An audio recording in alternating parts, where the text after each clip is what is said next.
Hello दोस्तों। I hope आप सब अच्छे होंगे। साथियों, हम लोग उत्तर प्रदेश आर ओ 2023 के लिए प्रैक्टिस सेट सॉल्व कर रहे हैं और अभी जो प्रैक्टिस सेट सॉल्व कराया जा रहा है वो घटना चक्र द्वारा पब्लिश किए गए टेस्ट सीरीज को हम लोग सॉल्व कर रहे हैं और यह इसका टेस्ट नंबर 10 अर्थात यह अंतिम टेस्ट है। जैसा कि आप लोगों से कहा गया था कि एग्जाम के पहले जो है सारे जो टेस्ट सीरीज हैं, जो अच्छे टेस्ट सीरीज है मार्केट में उपलब्ध हैं, उन सबको प्रॉपर अच्छे से कवर करा दिया जाएगा। तो यह जो है घटना चक्र का आपका अंतिम टेस्ट सीरीज है, जिसके अंतर्गत जो है हम लोग जीएस के महत्वपूर्ण प्रश्नों को सॉल्व करेंगे। तो यदि आप लोग चैनल पर नए हैं तो सब्सक्राइब कर लीजिए और बेल आइकन को प्रेस कर लीजिए, जिससे वीडियो के महत्वपूर्ण नोटिफिकेशन आप लोगों को मिलते रहें। वीडियो अच्छा लगे तो लाइक करिए, अपने दोस्तों साथियों के साथ वीडियो जरूर शेयर कर दिया करें और वीडियो से रिलेटेड कोई भी डाउट हो, कोई कन्फ्यूजन हो, कमेंट बॉक्स में कमेंट करके पूछ सकते हैं। और इसके बाद जैसे टेस्ट सी तो समाप्त हो गया है, ख़त्म हो गया है। अब इसके बाद कोशिश ये किया जाएगा कि जैसे आर ओ में जो आपके इंपॉर्टेंट जो फैक्ट पूछे जाते हैं, चाहे वो हिस्ट्री से हो या फिर से ज्योग्राफी से।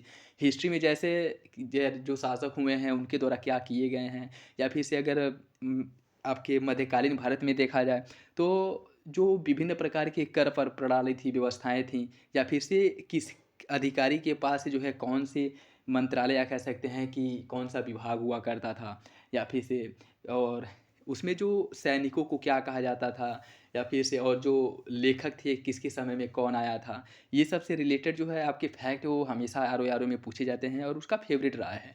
या फिर से आपके मध्यकालीन भारत से जो हो गया, जो विभिन्न युद्ध हुए हैं किसके समय में कौन सा हुआ है, या फिर से पुस्तकें जो हैं, इन सब से रिलेटेड जो इंपॉर्टेंट फैक्ट हैं कोशिश करेंगे कि 5-5 10-10 मिनट में के वीडियो बना करके वो सारे डाउट भी आप लोगों के क्लियर कर दिए जाएँ, जिससे कि वो जो इंपॉर्टेंट फैक्ट हैं जिससे बार क्वेश्चंस बार बार पूछे जाते हैं और वो देखने के बाद ये होता है कि ये कहाँ से क्वेश्चंस आ गया, उन सबको भी प्रॉपर अच्छे से कवर कर दिया जाए। ठीक है, तो आप लोग बस मेरे साथ बने रहिए। चलिए इसी के साथ जो है वीडियो की शुरुआत करते हैं और वीडियो अच्छा लगे तो लाइक ज़रूर कर दिया करें। क्वेश्चन नंबर फर्स्ट देखिए, विश्व मधुमेह दिवस कब मनाया जाता है? इसका जो सही आंसर है वो हो जाएगा आपका ऑप्शन सी, 14 नवंबर को विश्व मधुमेह दिवस के रूप में मनाया जाता है। और 2023 में जो मधुमेह दिवस की थीम है वह मधुमेह देखभाल तथा पहुँच, यह जो है इसकी थीम थी 2023 की, तो ऑप्शन सी जो है इसका सही हो जाएगा। 9 नवंबर 2023 को REC लिमिटेड ने किसके साथ अवसंरचना परियोजना के लिए वित्तीय सहायता समझौते पर हस्ताक्षर किया है? इसका जो सही आंसर है वो हो जाएगा ऑप्शन बी, रेलटेल के साथ यह समझौता किया गया था। किसके द्वारा किया गया था? REC द्वारा, ऑप्शन बी हो जाएगा। 2023 में शांति और विकास हेतु विश्व विज्ञान दिवस कब मनाया जाता है? इसका जो सही आंसर है वो हो जाएगा ऑप्शन ए, 10 नवंबर को विश्व विज्ञान दिवस के रूप में मनाया जाता है। और इस वर्ष की इसकी जो थीम थी वह उसके थीम थे विज्ञान में विश्वास का निर्माण, विज्ञान में विश्वास का निर्माण, यह इसकी थीम थी, ऑप्शन ए हो जाएगा।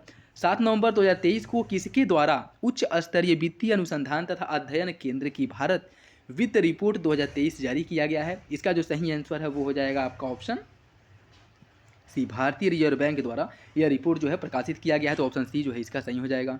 6 नवंबर 2023 को ऑस्ट्रेलिया भारत शिक्षा एवं कौशल परिषद की पहली बैठक का आयोजन कहाँ किया गया था?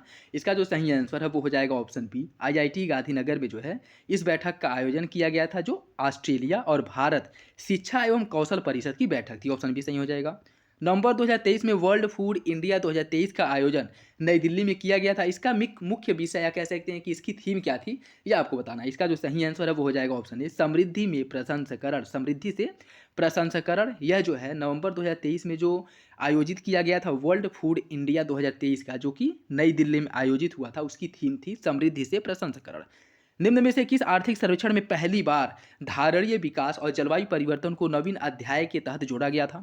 इसका जो सही आंसर है वो हो जाएगा ऑप्शन बी, वित्तीय वर्ष 2011-12 में जो है सबसे पहले जो है धारणीय विकास, सस्टेनेबल डेवलपमेंट और जलवायु परिवर्तन, क्लाइमेट चेंज को जो है एक नए अध्याय के रूप में शामिल किया गया था, तो इसका जो सही आंसर ऑप्शन बी हो जाएगा। भारत में कृषि उत्पादों के बाजार को किसके द्वारा विनियमित या अधिनियमित किया जाता है? उसका जो विनियमन है वो किसके द्वारा किया जाता है, इसका आपको सही आंसर बताना है। इसका जो सही आंसर है वो हो जाएगा ऑप्शन बी, राज्यों द्वारा अधिनियमित कृषि उत्पाद विपणन समितियां जो होती हैं, जो OPMC एक्ट हैं, उनके अंतर्गत जो है इनका निर्धारण, कह सकते हैं इनका नियंत्रण किया जाता है, ऑप्शन बी इसका सही हो जाएगा। भारत जैसे विकासशील देश के लिए लघु स्तरीय व कुटीर उद्योगों को मुख्यतः इसलिए प्रोत्साहित किया जाता है क्योंकि वो क्या करती हैं, क्योंकि क्योंकि वे संपत्ति का वितरण समान करती हैं, अधिक रोजगार के अवसर उत्पन्न करती हैं, तो नहीं होगा, ये सही है। कम लागत में उत्पादन करती हैं, कम पूंजी। इसका जो सही आंसर ये है कि जो भारत में लघु स्तरीय कुटीर उद्योग है वो भारत में सबसे अधिक रोजगार उत्पन्न करती हैं, तो ऑप्शन बी आपका सही हो जाएगा, ऑप्शन बी इसका सही हो जाएगा। राजस्व घाटे की अपेक्षा राजकोषीय घाटा क्या रहेगा? इसका जो सही आंसर वो हो जाएगा ऑप्शन बी, राजस्व घाटे की अपेक्षा राजकोषीय घाटा हमेशा क्या होता है, अधिक होता है, तो ऑप्शन इसका सही हो जाएगा। रिजर्व बैंक ऑफ इंडिया के नोट निर्गमन हेतु विभाग को न्यूनतम कितने मूल्य का सोना रखना होता है? इसका जो सही आंसर है वो हो जाएगा ऑप्शन बी, 115 करोड़ का सोना रखना होता है। टोटल जो है 200 रुपये का, सॉरी 200 का रिजर्व रखना होता है नए नोट छापने के पहले। और इस यह जो 200 का रिजर्व रखा जाता है 200 करोड़ रुपए का, उसमें से 115 करोड़ का केवल सोना होता है। उसके बाद इसमें विदेशी मुद्रा हो सकती है, रुपए हो सकता है, एसडीआर हो सकता है, ठीक है। लेकिन इसमें यह निर्धारित किया गया है कि इसमें 115 करोड़ का सोना ही होगा, तो ऑप्शन बी इसका सही हो जाएगा। भारतीय रिजर्व बैंक के ओपन मार्केट ऑपरेशन जो OMO है, इसमें क्या, इससे आशय क्या है? इसका जो सही आंसर वो हो जाएगा ऑप्शन ए, सिक्योरिटी में व्यापार। ये क्या है कि ओपन मार्केट ऑपरेशन के तहत आरबीआई प्रतिभूतियों को बेचता है, और जो बैंक हैं या फिर से अन्य जो निवेशक, इच्छुक निवेशक है, जिन बैंकों के पास अधिशेष ज़्यादा है, वह ओपन मार्केट ऑपरेशन के तहत जो है इन प्रतिभूतियों में निवेश करती हैं, जिन पर एक मिनिमम ब्याज जो है उन्हें प्राप्त होता है, ठीक है। मतलब ये कह सकते हैं कि यह जो है एक मुद्रास्फीति को कम करने का एक उपाय भी है आरबीआई का, जिससे ये कहता है, आरबीआई क्या करता है कि मार्केट में जो बहुत ज़्यादा तरलता है, लिक्विडिटी है, उसको शक कर लेता है, ठीक है, ओपन मार्केट ऑपरेशन के थ्रू। तो इसका सही आंसर हो जाएगा ऑप्शन ए। राष्ट्रीय पोषण अभियान से संबंधित क्या है? राष्ट्रीय पोषण अभियान से संबंधित है, इसका सही आंसर क्या होगा? इसका जो सही आंसर है वो हो जाएगा आपका ऑप्शन डी, सबरी संकल्प योजना जो है यह आपके राष्ट्रीय पोषण अभियान से संबंधित है। और इसकी शुरुआत किसके द्वारा की गई है? इसकी शुरुआत जो है उत्तर प्रदेश सरकार द्वारा इसकी शुरुआत की गई थी, ठीक है। तो ऑप्शन डी इसका सही हो जाएगा। मानव निर्धनता सूचकांक किस वर्ष कि मानव विकास रिपोर्ट में प्रस्तुत किया गया, मतलब किस वर्ष से मानव निर्धनता सूचकांक जो है प्रकाशित किया जा रहा है, इसका आपको आंसर बताना है। इसका जो सही आंसर वो हो जाएगा ऑप्शन डी, 1997 से। किसके द्वारा? यूएनडीपी द्वारा जो है, यूनाइटेड नेशन डेवलपमेंट प्रोग्राम द्वारा जो है 1997 से मानव निर्धनता सूचकांक का प्रकाशन हो रहा है। तो ऑप्शन डी इसका सही हो जाएगा। निम्नलिखित में से कौन विश्व के देशों के लिए सार्वभौमिक लैंगिक अंतराल सूचकांक ग्लोबल जेंडर गैप इंडेक्स श्रेणीकरण प्रदान करता है? इसका जो सही आंसर है वो हो जाएगा ऑप्शन ए, विश्व आर्थिक मंच WEF वर्ल्ड इकोनॉमिक फोरम द्वारा जो है वैश्विक जेंडर गैप इंडेक्स, या कह सकते हैं कि ग्लोबल जेंडर गैप इंडेक्स का प्रकाशन होता है। तो ऑप्शन ए जो है इसका सही हो जाएगा। भारत की 2011 की जनगणना के आधार पर दिए गए राज्यों में से किस में जनसंख्या घनत्व सर्वाधिक है? इसका जो सही आंसर है वो हो जाएगा आपका ऑप्शन बी, पश्चिम बंगाल में जो जनसंख्या घनत्व है, ये जो राज्य दिए गए हैं उसमें पश्चिम बंगाल में सबसे अधिक है। अगर राज्यों की हम बात करें तो सबसे अधिक जो जनसंख्या घनत्व वो है आपका बिहार का 1106, बंगाल दूसरे नंबर पर आता है, यहाँ पे 1028 जनसंख्या घनत्व है। उत्तर प्रदेश का जो जनसंख्या घनत्व है वह 829 है। कितना है? 829। तो इसका सही आंसर क्या हो जाएगा? Option B. भारत को एक संविधान देने का प्रस्तावित किया गया था संविधान सभा में कब? इसका जो सही आंसर है वो हो जाएगा ऑप्शन सी, 13 दिसंबर 1946 को जो है संविधान सभा में एक उद्देश्य प्रस्ताव पेश किया गया था भारत को एक नया संविधान देने के लिए। प्रारूप समिति का गठन कब किया गया था? प्रारूप समिति का जो गठन किया गया था वह 29 अगस्त 1947 ईस्वी को प्रारूप समिति का गठन किया गया था। संसद में प्रयोग की जाने वाली भाषा का संबंध संविधान के किस अनुच्छेद से संबंधित है? संसद में जो भाषा का प्रयोग किया जाता है उसका जो वर्णन किया गया है संविधान के किस अनुच्छेद में किया गया है, ये आपको बताना है। इसका जो सही आंसर हो जाएगा ऑप्शन सी, अनुच्छेद 120 में इसका वर्णन किया गया है। उद्देशिका में वर्णित शब्दों का सही से क्रम, आपको सही क्रम से जो है आपको लगाना है। इसका सही आंसर क्या होगा? इसका देखिए जो सही आंसर हो जाएगा ऑप्शन ए, पंथ निरपेक्षता, न्याय, स्वतंत्रता, राष्ट्र की एकता और अखंडता, यह जो है आपका क्रम से है। तो ऑप्शन ए सही हो जाएगा। 1935 में गठित राज्य पुनर्गठन आयोग का कौन सा व्यक्ति इसमें सदस्य नहीं था? इसका जो सही आंसर वो हो जाएगा ऑप्शन डी, HC मुखर्जी इसके सदस्य नहीं थे, फजल अली जो है इसके अध्यक्ष थे, KM पडिक्कर और NH कुंजरू यह इसके सदस्य अर्थात मेंबर थे। तो इसका सही आंसर हो जाएगा ऑप्शन डी, HC मुखर्जी जो है इसके सदस्य नहीं थे। निवारक निरोध अधिनियम के तहत किसी व्यक्ति को बिना मुकदमा चलाए अधिकतम कितने दिनों तक जो है बंदी बनाया जा सकता है? इसका जो सही आंसर वो हो जाएगा ऑप्शन डी, 3 माह तक अधिकतम जो है इसे बंदी बनाया जा सकता है निवारक निरोध के अंतर्गत। उच्चतम न्यायालय ने गोलकनाथ बनाम पंजाब राज्य में जो निर्णय दिया था वो इसका निर्णय कब आया था? इसका सही आंसर हो जाएगा ऑप्शन सी, 1967 ईस्वी में इसका जो है निर्णय आया था उच्चतम न्यायालय का गोलकनाथ बनाम पंजाब राज्य के मामले में। भारतीय संविधान के किस अनुच्छेद के अंतर्गत राष्ट्रपति संसद के दोनों सदनों द्वारा पारित किसी विधेयक पर अपनी स्वीकृति को रोक सकता है? इसका जो सही आंसर वो हो जाएगा ऑप्शन ए, अनुच्छेद 111 के तहत राष्ट्रपति के पास यह अधिकार है कि यह संविधान सभा द्वारा पारित किसी विधेयक को अपने पास जो है रख सकता है, ठीक है। ऑप्शन ए सही हो जाएगा। भारत के वर्तमान उपराष्ट्रपति जगदीप धनखड़, इनका जो उपराष्ट्रपति के रूप में कौन सा क्रम है? इसका जो सही आंसर है वो हो जाएगा आपका ऑप्शन बी, उपराष्ट्रपति के रूप में इनका जो क्रम है वह 14वां है। कौन सा है? 14वां है। देखिए उपराष्ट्रपति के रूप में इनका जो स्थान है, ठीक है, इनका जो क्रम है वो 14वां है। और 13वें उपराष्ट्रपति जो थे वो M वेंकैया नायडू थे, जिनका जो कार्यकाल है 2017 से 2022 तक था। तो इसका जो आंसर है वो हो जाएगा ऑप्शन बी। भारत का नियंत्रक एवं महालेखा परीक्षक अधिकतम कितने वर्ष तक अपने पद पर बना रह सकता है? इसका जो सही आंसर वो हो जाएगा ऑप्शन सी, 65 वर्ष। 65 वर्ष या 70 वर्ष की आयु जो भी पहले हो, 65 वर्ष, ठीक है, 65 वर्ष या कैसे देखिए, हाँ 65 वर्ष है और 7 वर्ष है, ठीक है। 65 वर्ष और 7 वर्ष जो भी पहले हो, 7 वर्ष नहीं 6 वर्ष है, ठीक है। इसमें देखिए गलत दिया है, 6 वर्ष है, ठीक है। 7 वर्ष नहीं, 7 वर्ष या पहले, 7 वर्ष या 65 वर्ष जो भी पहले हो, तब तक जो है नियंत्रक या महालेखा परीक्षक अपने पद पर बना रहता है, ठीक है। तो सही आंसर हो जाएगा ऑप्शन सी। नेक्स्ट देखिए, निम्नलिखित में से कौन सा कथन सही नहीं है। बिरसा मुंडा की जन्मतिथि 15 नवंबर को जनजाति गौरव दिवस के रूप में मनाई जाती है। जनजाति गौरव दिवस के रूप में मनाई जाती है, बात बिल्कुल सही है। देश भर में 200 करोड़ रुपए के बजट से जनजातीय जो स्वतंत्रता सेनानी संग्रहालय की स्थापना की जा रही है, ये भी सही है। राष्ट्रीय आदिवासी संग्रहालय गुजरात के सूरत जिले में स्थापित किया जा रहा है, यह जो है आपका गलत है। जनजातीय स्वतंत्रता सेनानी संग्रहालय की स्थापना गुजरात, झारखंड, आंध्र प्रदेश, छत्तीसगढ़, केरल, मध्य प्रदेश, तेलंगाना, मणिपुर, मिजोरम और गोवा में की जाएगी। आपको बताना है इसका कौन सा विकल्प गलत है। इसका जो सही आंसर है वो हो जाएगा ऑप्शन सी। राष्ट्रीय आदिवासी संग्रहालय गुजरात के सूरत में स्थापित किया जा रहा है, यही आपका गलत है। इसकी अगर हम बात करें तो यह गुजरात के नर्मदा जिले में गुरुडेश्वर, गुजरात के नर्मदा जिले में गुरुडेश्वर जो एक स्थान है, वहाँ पे जो है इसकी स्थापना की जा रही है। निम्नलिखित कथनों पर विचार कीजिए। बेल्लूर में चेन्ना केशव मंदिर, हलेबीडू में होयसलेश्वर मंदिर, सोमनाथपुर का केशव मंदिर और होयसल मंदिर समूह में शामिल है। होयसल मंदिर समूह भारत का 41वां यूनेस्को विश्व धरोहर स्थल में से शामिल किया गया। आपको बताना है कौन सा विकल्प सही है। इसका जो सही आंसर हो जाएगा ऑप्शन ए, पहला सही है, दूसरा गलत है। दूसरा क्यों है? क्योंकि यह यूनेस्को में शामिल होने वाला 41वां नहीं 42वां है। 42वां है। 41वां जो है वो कौन सा है? 41वां जो है वह आपका शांति निकेतन है, ठीक है। तो इसका सही आंसर हो जाएगा ऑप्शन ए। हाल ही में किस देश ने महंगाई और आर्थिक मंदी के चलते अपने अंतरिक्ष उपग्रह कार्यक्रम को बंद करने की घोषणा किया है? इसका जो सही आंसर हो जाएगा ऑप्शन सी, ऑस्ट्रेलिया द्वारा जो है इसकी घोषणा की गई है। निम्नलिखित कथनों पर विचार कीजिए। W.H. स्लीमन भारत में एक ब्रिटिश प्रशासक थे। उन्होंने भारत में ठगी प्रथा के अंत में महत्वपूर्ण भूमिका निभाई थी। Journey through the kingdom of Awadh in the year 1849 से 1850 रिपोर्ट स्लीमन ने लिखी है। आपको बताना है कौन सा विकल्प इसका सही है। इसका जो सही आंसर है वो हो जाएगा ऑप्शन डी। स्लीमन के बारे में सभी विकल्प जो है वो सही है। आईसीसी पुरुष क्रिकेट विश्व कप 2023 के संदर्भ में कौन सा कथन सही नहीं है। फाइनल नरेंद्र मोदी स्टेडियम अहमदाबाद में खेला गया था। इस विश्व कप में कुल 10 टीमों ने भाग लिया था। इस विश्व कप में कुल 10 टीमों ने भाग लिया था, ये भी आपका सही है। और यह भारत के विभिन्न 11 शहरों में आयोजित किया गया था, यह जो है आपका गलत है। उत्तर प्रदेश की राजधानी लखनऊ में कुल 5 मैच खेले गए थे, ये भी सही है। तो इसका जो सही आंसर वो क्या हो जाएगा ऑप्शन सी। यह इसका जो आयोजन है 10 शहरों में किया गया था, न कि 11 शहरों में, ठीक है। भारत के कुल 10 शहरों में इसका आयोजन किया गया था। ऑप्शन सी इसका सही हो जाएगा। निम्नलिखित में से कौन सा विकल्प सही है। पेरिस ओलंपिक 2024 का जो आधिकारिक नारा है वह गेम्स वाइड ओपन है। पेरिस ओलंपिक 2024 के शुभंकर का नाम ओलपीज फ्रीज है, जो कि फ्रीजियन कैंप पर आधारित है।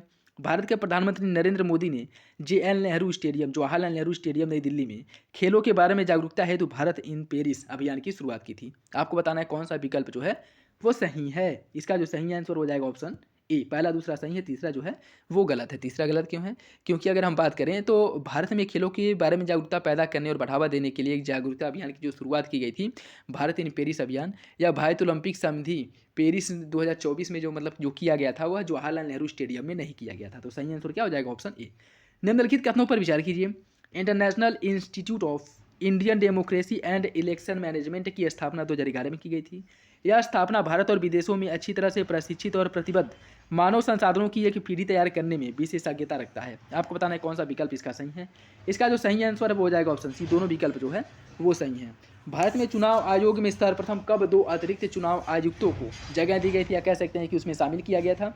इसका जो सही आंसर हो जाएगा ऑप्शन ए। 1989 ईस्वी में जो चुनाव आयोग है वह 3 सदस्यीय समिति बना दिया गया था। उसके पहले क्या था कि उसमें बस एक ही सदस्य हुआ करता था, ठीक है।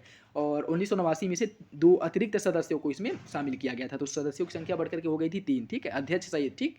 और यह कब किया गया था? 1989 में। आप मेरे लिए नाराज मत होना, मेरी मौत अफसोस के लायक नहीं खुशी के लायक होगी। यह कथन किस क्रांतिकारी का है? इसका जो सही आंसर है वो हो जाएगा ऑप्शन सी। ठाकुर रोशन सिंह ने इनका जो यह कथन है, और फांसी के समय जो है इन्होंने यह वक्तव्य दिया था। निम्नलिखित में से कौन सा एक सही सुमिलित नहीं है? कुछ राज्य दिए गए हैं और सीटें दिया गया है। मणिपुर में अगर हम बात करें, मणिपुर में जो विधानसभा की सीटें हैं 60 हैं, नागालैंड में 60, छत्तीसगढ़ में 70, हरियाणा में 90। इसका जो सही आंसर है वो हो जाएगा आपका ऑप्शन सी। छत्तीसगढ़ में जो विधानसभा की सीटें वो 70 नहीं, कितनी है? 90 हैं, ठीक है, 90 हैं। ऑप्शन सी इसका सही हो जाएगा। निम्नलिखित कथनों पर विचार कीजिए। अरोड़ा आसफ अली का जन्म हरियाणा के कालका में हुआ था। अरोड़ा आसफ अली ने 1942 में भारत छोड़ो आंदोलन के समय मुंबई स्थित ग्वालियर टैंक मैदान में कांग्रेस का झंडा फहराया था। अरोड़ा आसफ अली 1958 में दिल्ली की पहली महापौर बनी थी। आपको बताना है कौन सा विकल्प जो है वो सही है। इसका जो सही आंसर वो हो जाएगा ऑप्शन डी, सभी विकल्प जो है अरोड़ा आसफ अली के बारे में सही है। निम्नलिखित में से कौन सा सुमिलित नहीं है। SDG 2 शून्य भूखमरी, 0 हंगर सही है। SDG 5 लैंगिक असमानता, ये भी सही है। SDG 10 जलवायु कार्रवाई, यह गलत है। SDG 15 भूमि पर जीवन, जलवायु कार्रवाई क्लाइमेट एक्शन की बात करें तो यह जो है SDG 13 में है। ठीक है, SDG 13 में जो है जलवायु कार्रवाई या क्लाइमेट एक्शन है। ऑप्शन सी जो है इसका सही हो जाएगा। केंद्रीय गोवंश अनुसंधान संस्थान कहाँ पर है। इसका जो सही आंसर वो हो जाएगा ऑप्शन बी, केंद्रीय गोवंश अनुसंधान संस्थान जो है वो मेरठ में है। किस देश की अदालत द्वारा 8 भारतीय पूर्व न्यायसैनिकों को मृत्युदंड की सजा सुनाई गई थी, जिसे हाल ही में उसे बदल करके फिर जो आजीवन कारावास में कर दिया गया था। इसका सही आंसर हो जाएगा ऑप्शन सी, ऑप्शन सी सही हो जाएगा। 2021 के आंकड़ों के आधार पर विश्व में शीर्ष 2 एल्यूमिनियम प्राइमरी एल्यूमिनियम उत्पादक देश कौन कौन से हैं, ये आपको बताना है। इसका जो सही आंसर वो हो जाएगा ऑप्शन सी, सबसे बड़ा जो प्राइमरी एल्यूमिनियम उत्पादक देश है वो है चाइना, दूसरे स्थान पर रूस है। तो ऑप्शन सी इसका सही हो जाएगा। जनगणना 2011 के आधार पर न्यूनतम जनघनत्व वाले 3 राज्य कौन कौन से हैं। न्यूनतम जनघनत्व की अगर हम बात करें तो सबसे कम जो जनघनत्व है वो है अरुणाचल प्रदेश। अरुणाचल प्रदेश का जो जनघनत्व है वो शायद जहाँ तक मैं रिकॉल कर पा रहा हूँ 17 व्यक्ति प्रति वर्ग किलोमीटर है। 17 व्यक्ति प्रति वर्ग किलोमीटर जो है इसका जनसंख्या घनत्व है। मिजोरम दूसरे स्थान पर है और सिक्किम जो है तीसरे स्थान पर। तो ऑप्शन इसका सही हो जाएगा। निम्नलिखित कथनों पर विचार कीजिए। एनसीआर में उत्तर प्रदेश उपक्षेत्र के 8 जिलों को शामिल किया गया है। एनसीआर क्षेत्र के कुल क्षेत्रफल में उत्तर प्रदेश का जो हिस्सेदारी है या जो क्षेत्र है वो लगभग 27% जो है उत्तर प्रदेश योगदान करता है एनसीआर में। आपको बताना है कौन सा विकल्प इसका सही है। इसका जो सही आंसर है वो हो जाएगा ऑप्शन सी, दोनों विकल्प जो है वो आपके सही हैं। निम्नलिखित में से कौन सा युग में सुमिलित नहीं है। राष्ट्रीय उद्यमिता एवं लघु व्यवसाय विकास संस्थान नोएडा में है, नोएडा में है। न्यायिक प्रशिक्षण अनुसंधान संस्थान प्रयागराज में है, आपका गलत है। National institute of cancer prevention research Noida में भी सही है। भारतीय सब्जी अनुसंधान संस्थान वाराणसी में है। न्यायिक प्रशिक्षण एवं अनुसंधान संस्थान की अगर हम बात करें तो यह लखनऊ में है। कहाँ पे है, लखनऊ में है, न कि प्रयागराज में। तो सही आंसर हो जाएगा ऑप्शन बी। प्रथम Govind Swarup life time achievement पुरस्कार 2022 किसे दिया गया है। इसका जो सही आंसर है वो हो जाएगा ऑप्शन सी, यह जो है प्रोफेसर जयंत विष्णु नरलिकर को जो है यह प्रदान किया गया है। ऑप्शन सी हो जाएगा। निम्नलिखित में से वर्तमान संदर्भ में कौन सा विकल्प सुमेलित नहीं है। राष्ट्रीय अल्पसंख्यक आयोग, सरदार इकबाल सिंह लालपुरी, लोकपाल अध्यक्ष न्यायमूर्ति प्रदीप कुमार मोहंती, मुख्य सूचना आयुक्त PK श्रीवास्तव, राष्ट्रीय बाल अधिकार संरक्षण आयोग प्रियंका कानून को। आपको बताना है कौन सा विकल्प गलत है। इसका जो सही आंसर वो हो जाएगा ऑप्शन सी, मुख्य सूचना आयुक्त वर्तमान समय में हीरालाल समारिया है, न कि PK श्रीवास्तव। तो ऑप्शन सी इसका सही हो जाएगा, ऑप्शन सी सही हो जाएगा।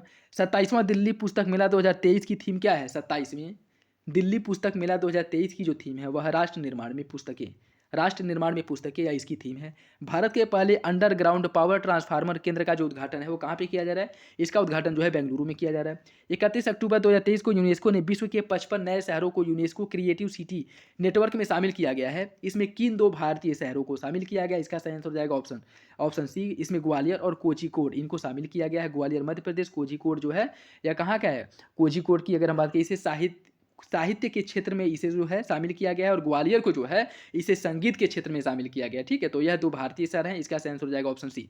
निम्नलिखित में से कौन हितोपदेश का फारसी में अनुवाद किया था। इसका जो सही आंसर हो जाएगा ऑप्शन डी, ताजुल मुफ्ती अल मलिकी द्वारा हितोपदेश का फारसी भाषा में अनुवाद किया गया था। ऑप्शन डी सही हो जाएगा। और किसके समय में किया गया था। इसका जो अनुवाद किया गया था अकबर के समय में किया गया था, यह भी याद रखिएगा, इंपॉर्टेंट है। निम्नलिखित में से कौन भारत आने वाला यात्री पुर्तगाल का नहीं था, कह सकते हैं कि पुर्तगाली नहीं था। इसका सही आंसर हो जाएगा ऑप्शन सी, पीटर मुंडी। यह जो है यूके अर्थात यह जो है ब्रिटिश नागरिक था, जबकि दुआर्तो बारबोसा, डोमिंगो पास और फर्नाओ नुनीज यह तीनों पुर्तगाली थे। पीटर मुंडी क्या था, पीटर मुंडी ब्रिटिश था।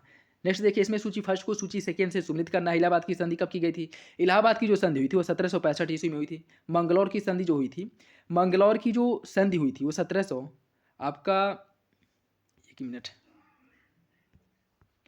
मंगलौर की संधि जो की गई थी यह जो है आपके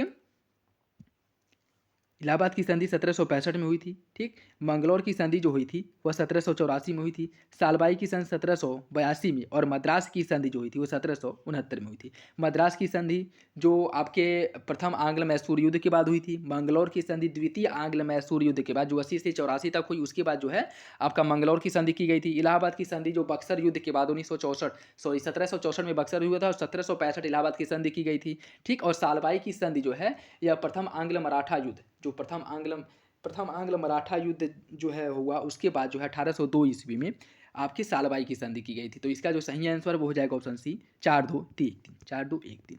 इंपीरियल कैडेट कॉर्प्स की स्थापना कब की गई थी, या किसके द्वारा की गई थी, आपको बताना है। इसका जो सही आंसर हो जाएगा ऑप्शन बी, कर्जन द्वारा जो है इसकी स्थापना की गई थी। कब की गई थी, 1921 ईस्वी में कर्जन द्वारा इसकी स्थापना की गई थी। ऑप्शन डी सही हो जाएगा। ब्रिटिश औपनिवेशिक व्यवस्था के विरुद्ध 1857 के पूर्व में भारत के विभिन्न भागों में हुए निम्न विद्रोहों को सही क्रम में आपको लगाना है। सही क्रम में जो विद्रोह हुए थे इनको आपको लगाना है। बंगाल का सिपाही विद्रोह कब हुआ था, बंगाल के सिपाही विद्रोह की अगर हम बात करें तो यह 1764 ईस्वी में, 1764 में, एक मिनट, देखिए बंगाल का जो सिपाही विद्रोह है यह 1764 में हुआ था। 1764 में कच्छ विद्रोह की अगर हम बात करें, कच्छ विद्रोह जो हुआ था यह आपका 1819 में हुआ था। 1819 में कच्छ विद्रोह हुआ था। बेल्लौर का सिपाही विद्रोह 1806 में हुआ था। संथाल विद्रोह की बात करें तो 1855 में और 56 में संथाल विद्रोह हुआ था। तो इसके अगर क्रम की हम बात करें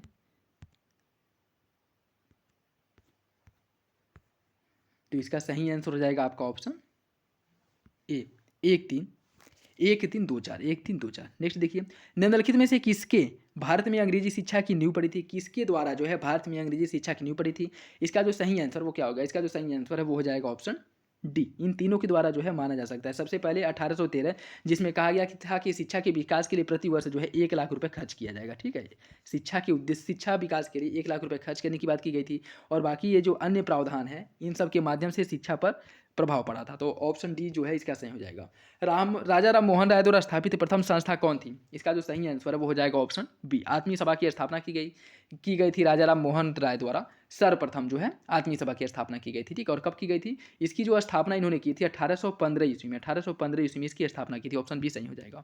1822 में गया में हुए इंडियन नेशनल कांग्रेस के अधिवेशन की अध्यक्षता किसके द्वारा की गई थी, इसका जो सही आंसर वो हो जाएगा ऑप्शन ए, चित्तरंजन दास द्वारा जो है इसकी अध्यक्षता की गई थी। निम्नलिखित में से किसने बड़ी बुद्धिमानी के साथ अलीपुर षड्यंत्र मामले में अरविंद घोष का बचाव किया था, इसका जो सही आंसर वो हो जाएगा ऑप्शन ए, चित्तरंजन दास ने। ऑप्शन ए सही हो जाएगा। स्वराज को बतौर राष्ट्रीय मांग के रूप में सर्वप्रथम रखा गया था किसके द्वारा, इसका जो सही आंसर है वो हो जाएगा आपका ऑप्शन सी, दादा भाई नौरोजी द्वारा। कब रखा गया था, 1906 ईस्वी में जो कलकत्ता अधिवेशन हुआ था इसी में सर्वप्रथम दादा भाई नौरोजी द्वारा रखा गया था। तो ऑप्शन सी इसका सही हो जाएगा। निम्नलिखित में से किस केस की समस्त संसार में चर्चा हुई और अभियुक्तों के समर्थन में Albert Einstein, H.G. Wells, Harold Laski और रूजवेल्ट ने सहानुभूतिपूर्वक टिप्पणी किया था, इसका जो सही आंसर हो जाएगा ऑप्शन सी, जो मेरठ षड्यंत्र केस हुआ था उसके संदर्भ में इन्होंने वक्तव्य दिया था। नेक्स्ट देखिए, जवाहरलाल नेहरू ने दूसरे गोलमेज सम्मेलन 1932 में भारतीय राष्ट्रीय कांग्रेस का प्रतिनिधित्व किया था। गांधी इरविन समझौता 1931 में भारतीय राष्ट्रीय कांग्रेस का दूसरा गोलमेज सम्मेलन 1931 में भाग लेना अंतर्निहित था। इसका जो सही आंसर है वो हो जाएगा आपका ऑप्शन डी हो जाएगा। पहला गलत है, दूसरा सही है, क्योंकि जो द्वितीय गोलमेज सम्मेलन हुआ था इसमें कांग्रेस का जो नेतृत्व किया गया था वो महात्मा गांधी द्वारा किया गया था, न कि जवाहरलाल नेहरू द्वारा। अमेरिकी पत्रकार जो महात्मा गांधी के भारत छोड़ो आंदोलन के दौरान उनके साथ था, इसका जो सही आंसर है वो हो जाएगा ऑप्शन लुई फीसर जो है यह महात्मा गांधी के साथ था। भारत में मानव का सर्वप्रथम साक्ष्य प्राप्त हुआ है कहाँ से, इसका जो सही आंसर है वो हो जाएगा ऑप्शन डी, नर्मदा घाटी के हथनौरा नामक एक स्थान है, वहाँ से जो है मानव जीवाश्म का पहला साक्ष्य प्राप्त हुआ है। और इसे प्राप्त किया था अरुण ढोलकिया नामक एक आपके भूवैज्ञानिक द्वारा इसे प्राप्त किया गया था। और पहले यह माना जाता था कि यह बहुत प्राचीन काल का है, लेकिन बहुत खोजबीन करने या कह सकते हैं कि उसके वैज्ञानिक शोधों के अनुसार जो है यह निष्कर्ष निकाला गया था कि मानव का निकटतम पूर्वज अर्थात ये होमो सैपियंस का जो है कंकाल है। और यह प्राप्त कहाँ से हुआ था, नर्मदा घाटी के हथनौरा नामक स्थान से अरुण ढोलकिया ने इसे प्राप्त किया था। ऑप्शन डी सही हो जाएगा। नेक्स्ट देखिए, इसमें सूची फर्स्ट को सूची सेकंड से सुमिलित करना है, सूची फर्स्ट को सूची सेकंड से जो है सुमिलित करना है। इसमें अगर हम बात करें बालू, यह कहाँ का है, यह हड़प्पाई स्थल है कुछ। बालू की अगर हम बात करें तो इसका संबंध है हरियाणा से, इसका जो संबंध है वह आपके हरियाणा से है। मांडा है जम्मू कश्मीर में। पाडरी जो है, पाडरी का संबंध है आपके गुजरात से, और हुलास का जो संबंध है आपके उत्तर प्रदेश से है। तो इसका जो सही आंसर है वो हो जाएगा ऑप्शन डी, 3-2-4-1, 3-2-4-1। निम्नलिखित में से कौन सा ब्राह्मण ग्रंथ ऋग्वेद से संबंधित है? कौन सा ब्राह्मण ग्रंथ ऋग्वेद से संबंधित है? इसका जो सही आंसर वो हो जाएगा ऑप्शन ए, ऐतरेय। ऐतरेय और कौशितकी, यह जो दोनों ब्राह्मण ग्रंथ हैं, कौशितकी को कहीं कहीं इसका उपनाम संखायन भी मिलता है, तो कंफ्यूज होने की जरूरत नहीं है। यह दोनों जो ब्राह्मण ग्रंथ हैं वो ऋग्वेद के ब्राह्मण ग्रंथ है। तो सही आंसर हो जाएगा ऑप्शन ए। बोगाज गोई महत्वपूर्ण है, क्यों? बोगाज गोई जो है एक अभिलेख है, ठीक है। यह क्या है? एक अभिलेख है जिसमें वैदिक देवताओं के नाम उल्लेख किया गया है। ऑप्शन बी इसका सही हो जाएगा। बुगाज वही, इसे एशिया माइनर का अभिलेख भी कहा जाता है, ठीक है। निम्नलिखित में से कौन सा एक बौद्ध मत में निर्वाण की अवधारणा का सर्वश्रेष्ठ वर्णन करता है? इसका जो सही आंसर हो जाएगा ऑप्शन ए, तृष्णा रूपी, अर्थात जो हमारी इच्छाएं हैं, जो लालचें हैं, वो जब समाप्त हो जाती हैं, जो तृष्णा जब समाप्त हो जाती है तो व्यक्ति निर्वाण को प्राप्त करता है। देख, और एक ये बताते हैं कि बौद्ध धर्म में सर्वोच्च ज्ञान की प्राप्ति को निर्वाण कहा गया है, और जैन धर्म में मृत्यु को क्या कहा गया है? निर्वाण का है। दोनों में यह जो है याद रखिएगा, बौद्ध धर्म में निर्वाण की प्राप्ति मतलब सर्वोच्च ज्ञान प्राप्त करना, और जैन धर्म में निर्वाण प्राप्त करना मतलब मर जाना, ठीक है। और बौद्ध धर्म में जो आपकी मृत्यु है उसे महापरिनिर्वाण कहा गया, ठीक। तो इसका जो सही आंसर हो जाएगा ऑप्शन ए। नेक्स्ट देखिए, निम्नलिखित में से कौन सा एक सही सुमेलित नहीं है? सर्ववर्मन, गया ताम्रपत्र। सर्ववर्मन जो है गया ताम्रपत्र, ये आपका गलत है। ईश्वर वर्मन जौनपुर प्रशस्ति लेख जो है इन्हीं से संबंधित है। ईशान वर्मन हरहा पाषाण अभिलेख ईशान वर्मा का है। और जीवित गुप्ता सेकेंड, यह जो है देववर्मा का अभिलेख जो है इनसे संबंधित है। इसका जो सही आंसर हो जाएगा ऑप्शन ए। निम्नलिखित में से किस मंदिर परिसर में एक भारी भरकम नंदी की मूर्ति है जिसे भारत की विशालतम नंदी मूर्ति माना जाता है? भारत का विशालतम नंदी मूर्ति माना जाता है। आपको बताना है कौन सा विकल्प सही है। इसका जो सही आंसर वो हो जाएगा ऑप्शन ए, बृहदेश्वर। जो बृहदेश्वर मंदिर है, तंजावुर का बृहदेश्वर मंदिर, इसमें जो है एक भारी भरकम नंदी का निर्माण किया गया है। और इस मंदिर का निर्माण जो है राजराजेश्वर आपके राजराज प्रथम द्वारा जो है इस मंदिर का निर्माण किया गया है। इसे बृहदेश्वर मंदिर, राजराजेश्वर मंदिर के नाम से भी जाना जाता है, और इसी में भारत के सबसे विशालकाय मंदिर का निर्माण किया गया। ऑप्शन इसका सही हो जाएगा। अपनी मधुरा विजयम कृति में अपने पति के विजय अभियानों का वर्णन करने वाली कवयित्री कौन थी? इसका जो सही आंसर हो जाएगा ऑप्शन ए, गंगा देवी। इनके द्वारा जो है अपने पति के अभियानों, जो विजय अभियान है, उनका वर्णन किया गया है अपनी पुस्तक मधुरा विजयम में। तो इसका सही आंसर हो जाएगा ऑप्शन बी। जब्ती प्रणाली किसकी उपज थी? जब्ती प्रणाली की अगर हम बात करें तो यह जो है अकबर की उपज थी। ऑप्शन बी देखिए, इसी प्रकार की जो जब्ती प्रणाली है या किसके समय में आया था, या फिर से इसका जो देख रेख करता था वो कौन अधिकारी हुआ था, इस प्रकार के जो फैक्ट हैं आपके, वो कोशिश करूंगा कि 5 मिनट 10 मिनट की वीडियो बना करके जो भी ऐसे इस प्रकार के जो आपके फैक्ट हैं जो एग्जाम में पूछे जाते हैं, आर का स्पेशल है या ऐसे क्वेश्चन डेफिनेटली पूछता है, उन सबको भी बहुत अच्छे से कवर करा दिया जाए, ठीक है। तो कोशिश किया जाएगा। ऑप्शन डी इसका सही हो जाएगा।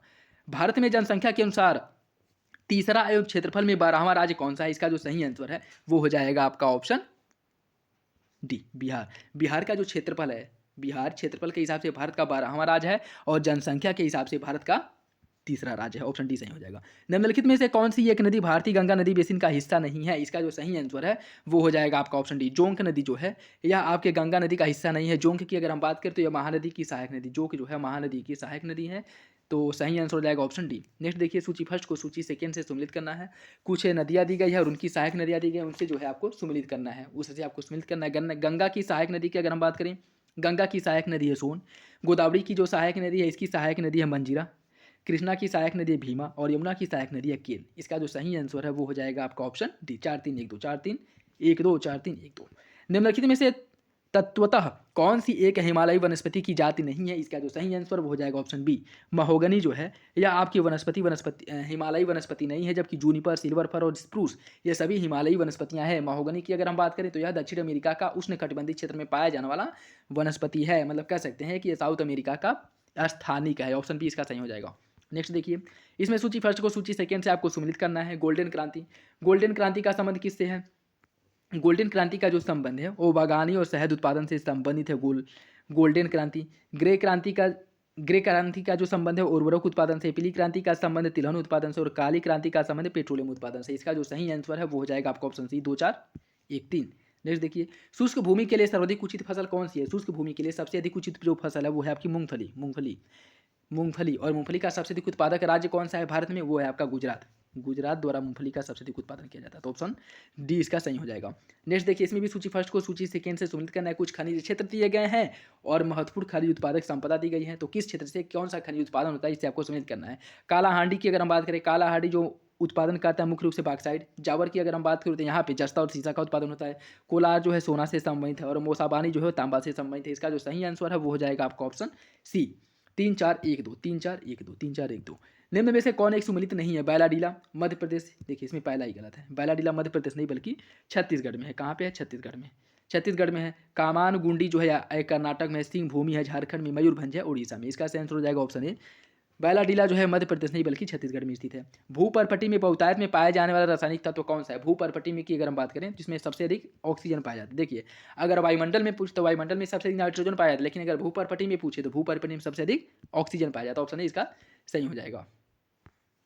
सूची फर्स्ट को सूची सेकंड से इसमें आपको सम्मिलित करना है। सूची फर्स्ट को सूची सेकंड से सम्मिलित करना है। कोसियुस्को कहाँ का सर्वोच्च पर्वत है? कोसियुस्को की अगर हम बात करें तो ऑस्ट्रेलिया की सर्वोच्च चोटी है।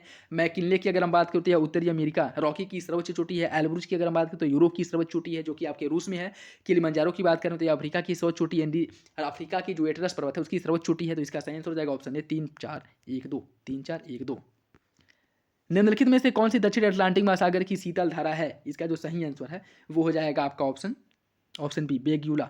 बेग्युला की अगर हम बात करें यह जो है आपकी शीतल धारा है। जब और कहाँ पे प्रवाहित होती है? जो है आपके प्रशांत अटलांटिक महासागर में। ठीक है, अटलांटिक महासागर में प्रवाहित होती है। अफ्रीका के, ये जो अफ्रीका है और अफ्रीका के पश्चिमी तट पे यहाँ पे प्रवाहित होती है। ठीक है, और इस साइड में जो प्रवाहित होती है उसे अगुलहास के नाम से जाना जाता है और ये आपकी गर्म जलधारा है। तो इसका सही आंसर हो जाएगा ऑप्शन बी। नेक्स्ट देखिए सूची फर्स्ट को सूची सेकंड इसमें सम्मिलित करना है। सत अल अरब जो है यह नदी जो है, या कह सकते हैं कि कौन सा शहर जो है सत अल अरब नदी के तट पर है? तो इसका सही आंसर हो जाएगा ऑप्शन बी बसरा जो है यह सत अल अरब नदी के तट पर है। और असनसियान जो है यह पराग्वे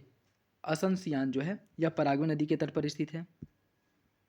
असनसियान शहर जो है पराग्वे नदी के तट पे है। नाइजर नदी के तट पर जो है वह आपका कौन सा शहर है? इसकी नदी के तट पे जो है नियामी शहर आपके नाइजर नदी के तट पे है। और वियना शहर जो है या डेन्यूब नदी के तट पे है। तो इसका जो सही आंसर है वो हो जाएगा आपका ऑप्शन डी 2-3-4-1 एक पारसिक तारे से संबंधित दूरियां मापने का मात्रक बराबर होता है किसके बराबर होता है? इसका जो सही आंसर हो जाएगा ऑप्शन बी 3.26 प्रकाश वर्ष के बराबर होता है।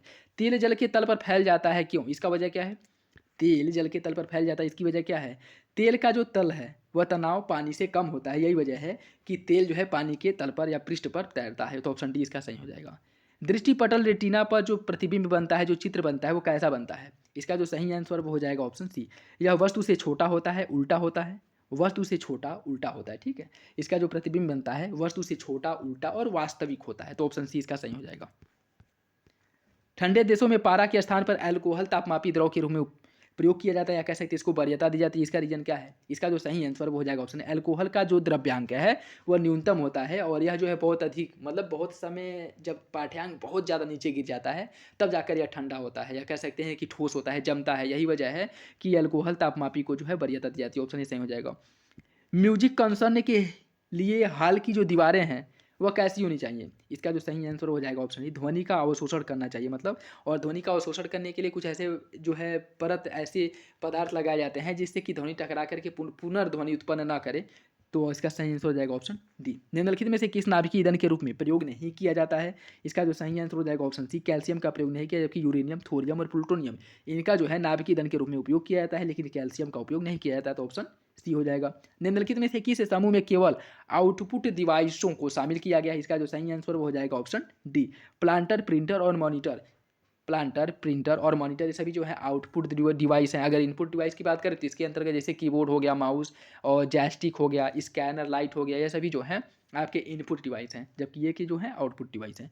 किस सिद्धांत पर जेट इंजन कार्य करता है? इसका जो सही आंसर हो जाएगा ऑप्शन ए रेखिक संवेग के सिद्धांत पर कार्य करता है एक जेट इंजन। ऑप्शन ए इसका सही है। निम्नलिखित वैज्ञानिकों में से कौन अपने बेटे के साथ भौतिकी के नोबेल पुरस्कार सह विजेता रहे हैं? इसका जो सही आंसर हो जाएगा option C William Henry Bragg. Option C इसका सही हो जाएगा। माणिक्य और नीलम रासायनिक रूप से कैसे जाने जाते हैं? माणिक्य और नीलम रासायनिक रूप से कैसे जाने जाते हैं? इसका जो सही आंसर है वो हो जाएगा ऑप्शन बी ये दोनों जो है एल्यूमिनियम के ऑक्साइड हैं। ऑप्शन बी सही हो जाएगा। कुछ जीवाणु अपना भोजन संश्लेषित कर सकते हैं। इन जीवाणु में हरा पदार्थ जो हरित लवक कहलाता है प्लास्टिड वह पाया जाता है। आपको बताना है कौन सा विकल्प सही है। इसका जो सही आंसर है वो हो जाएगा ऑप्शन बी कथन और कारण दोनों सही है, लेकिन आर्य की सही व्याख्या नहीं करता है। तो ऑप्शन बी इसका सही हो जाएगा। निम्नलिखित में से कौन सुमेलित नहीं है? नील हरित शैवाल एक प्रकार का जैव उर्वरक है, सही है। क्रायोसोप यह माहो का नियंत्रण करता है, यह भी सही है। ये भी सही है आपका। बायो 902 यह सरसों की एक किस्म है या प्रजाति, ये भी सही है। एजोटोबैक्टर जैव कीटनाशक है, ये आपका गलत है। एजोटोबैक्टर की अगर हम बात करें तो यह एक जीवाणु है जिसका सबसे महत्वपूर्ण जो कार्य होता है नाइट्रोजन के स्थिरीकरण में होता है, ठीक है। सहजीवी सिम्बायोटिक संबंध बनाता है, ठीक। तो सही आंसर हो जाएगा ऑप्शन डी। डी जो है गलत है, अन्य विकल्प आपके सही है। नेक्स्ट देखिए, निम्नलिखित में से कौन सा विटामिन प्रतिस्कंदन विषों के प्रति विष प्रतिकारक के रूप में प्रयोग किया जाता है? इसका जो सही आंसर वो हो जाएगा ऑप्शन डी, विटामिन के। निम्नलिखित कथनों में से कौन सा एक मानव शरीर में बीटा कोशिकाओं और बी कोशिकाओं और टी कोशिकाओं की भूमिका का सर्वोत्तम वर्णन करता है? इसका जो सही आंसर हो जाएगा ऑप्शन डी। वे शरीर को रोग जनकों द्वारा होने वाले रोगों से बचाता है, ऑप्शन डी इसका सही हो जाएगा। निकट दृष्टि दोष को ठीक किया जाता है किसके लिए, कि क्या किसका प्रयोग करके? निकट दृष्टि दोष जो ठीक होता है उसके लिए हम लोग अवतल दर्पण का प्रयोग करते हैं। किसका? अवतल लेंस का प्रयोग करते हैं, ठीक। निकट दृष्टि दोष में अवतल लेंस और दूर दृष्टि दोष में उत्तल लेंस का उपयोग किया जाता है, ऑप्शन बी इसका सही हो जाएगा। जनगणना 2011 के अनुसार उत्तर प्रदेश की जनसंख्या उत्तर प्रदेश की जो जनसंख्या और भारत की जनसंख्या के कितना प्रतिशत है आपको बताना। इसका जो सही आंसर हो जाएगा ऑप्शन सी। उत्तर प्रदेश की जो जनसंख्या है वह भारत की जनसंख्या में 16.5% का योगदान देती है, ऑप्शन सी सही हो जाएगा। देश की कुल कृषि योग्य भूमि का कितना प्रतिशत उत्तर प्रदेश के पास है? इसका जो सही आंसर वो हो जाएगा ऑप्शन ए, 10.34% जो है भूमि उत्तर प्रदेश के पास है कुल कृषि योग्य भूमि का, ऑप्शन ए सही हो जाएगा। निम्नलिखित में से कौन सा एक सही सुमेलित नहीं है? हारमोनियम वादक श्रीराम श्रीवास्तव, ब्रज रास नृत्य मिर्जापुर बिरहा गायकी मुबारक अली खान। आपको बताना है कौन सा विकल्प सही है। इसका जो सही आंसर हो जाएगा ऑप्शन सी, मिर्जापुर बिरहा से संबंधित नहीं है। मिर्जापुर जो है वो मुख्य रूप से कजरी से संबंधित है, ठीक है, कजरी से। तो सही आंसर हो जाएगा ऑप्शन सी। उत्तर प्रदेश में आलू का अनुसंधान केंद्र किस जिले में स्थित है? इसका जो सही आंसर है वो हो जाएगा आपका ऑप्शन बी। उत्तर प्रदेश में जो आलू अनुसंधान केंद्र है वो आपके मेरठ जिले में स्थित है, ठीक है, ऑप्शन बी जो है इसका सही हो जाएगा। और देखिए इसकी अगर हम बात करें, आलू अनुसंधान संस्थान जो है वो आपके शिमला हिमाचल प्रदेश में है, लेकिन इसके 7 क्षेत्रीय अनुसंधान केंद्र हैं, जिसमें से एक है कुफरी फागू हिमाचल प्रदेश में, मोदीपुर मेरठ उत्तर प्रदेश में, जालंधर पंजाब में है, ग्वालियर मध्य प्रदेश में है, पटना बिहार में है, शिलांग मेघालय में है और ऊटी तमिलनाडु में है। तो सही आंसर क्या हो जाएगा? इसका सही आंसर हो जाएगा ऑप्शन बी। निम्नलिखित में से कौन सी अनुसूचित जनजाति उत्तर प्रदेश के वाराणसी जिले में नहीं पाई जाती है? इसका जो सही आंसर हो जाएगा ऑप्शन डी, सहरिया जनजाति जो है यह उत्तर प्रदेश के वाराणसी जिले में नहीं पाई जाती है। सहरिया जनजाति जो है कहाँ पाई जाती है? यह मुख्य रूप से आपके ललितपुर जिले में पाई जाती है। कहाँ पाई जाती है? ललितपुर जिले में, ठीक है, ललितपुर में पाई जाती है। तो सही आंसर हो जाएगा ऑप्शन डी।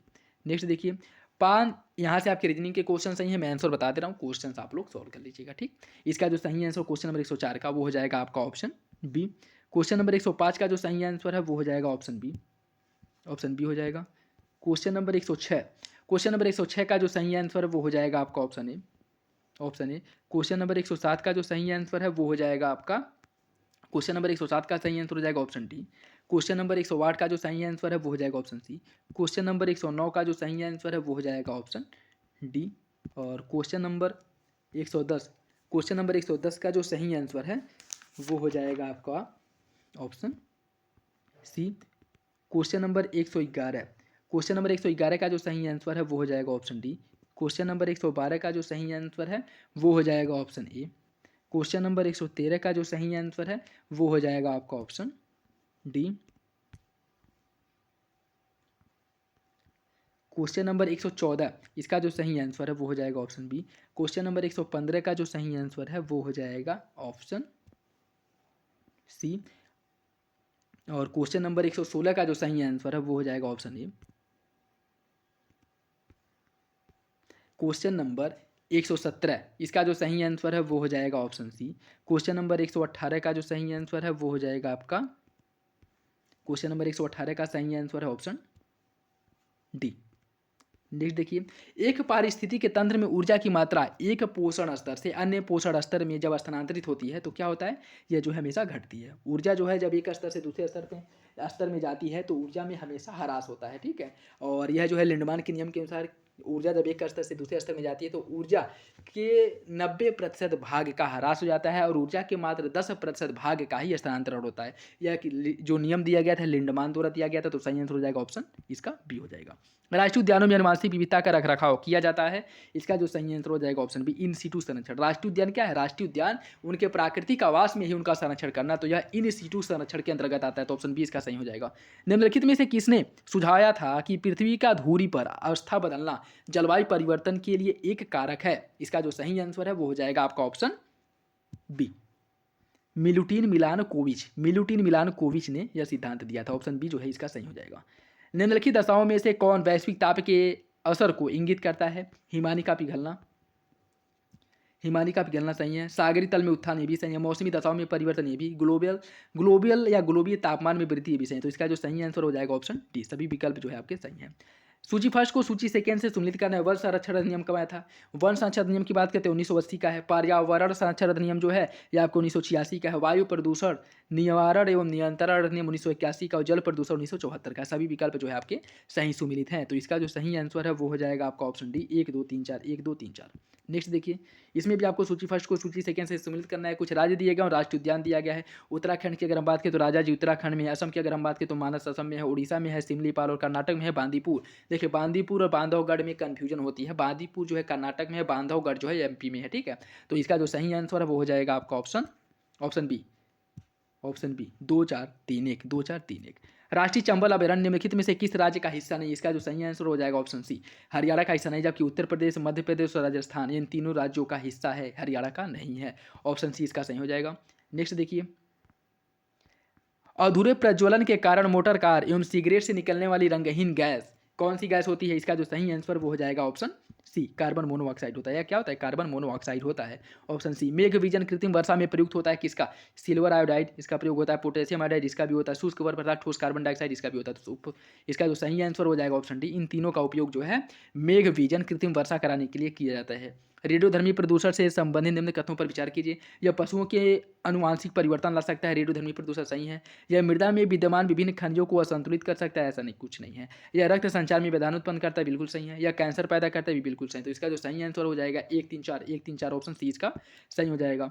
पीने के पानी को शुद्ध करने के लिए निम्नलिखित में से किस गैस का उपयोग किया जाता है? इसका जो सही आंसर हो जाएगा ऑप्शन बी, क्लोरीन गैस का उपयोग किया जाता है। तो ऑप्शन बी सही हो जाएगा। नेक्स्ट देखिए, इसमें सूची फर्स्ट को सूची सेकेंड से आपको सम्मिलित करना है। वन अनुसंधान संस्थान यह जो है आपके देहरादून में स्थित है। भारतीय चारागाह चारा अनुसंधान संस्थान जो है यह आपके झांसी में स्थित है। कहाँ पे है? झांसी में है।